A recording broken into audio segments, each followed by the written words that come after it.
Earlier, I spoke to Haiyan Wang. She's managing partner of the China-India Institute about some of the reforms announced following China's third plenum.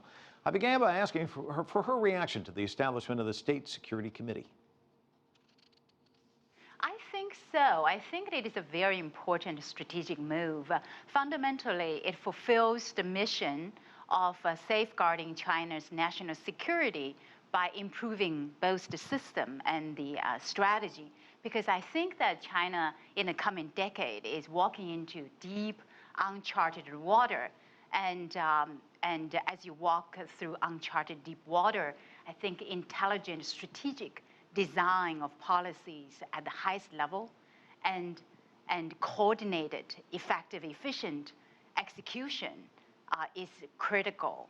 And fundamentally, I believe that the National Security Committee could fulfill multitude of missions that are all critical for safeguarding the national security.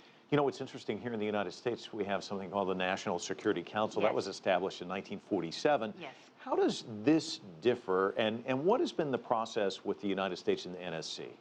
I think that in one aspect, there is a little bit of a difference. The U.S. National Security Council seems to have more of an external foreign affairs focus, and it seems that China's National Security Committee fulfills dual purposes, both securing domestically the security as well as the coordination and securing the external foreign security. So, but we also increasingly see that the scope of U.S. National Security Council that encompass not just foreign policies, but also the domestic securities, economic security, cyber security.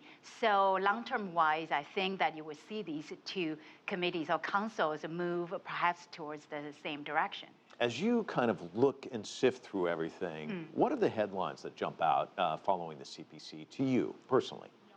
Personally, from the third plenum, I think that one is that to let market play a decisive role. Of course, there's not a whole lot of details, but we could expect a lot of the reforms coming out, whether it's financial reforms, interest rate reform, land rights reform, and a lot of these reform-driven policies could be rolled out in a coming month.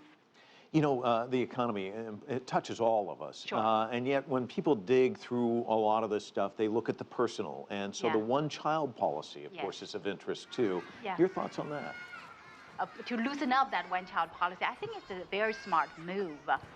One is that China is facing the issue of declining population growth, and also just to give people the choice, the right to have the second child. And I think that is welcomed by the Chinese. And I think that it's a good move, both economically and also for ensuring more rights to the people.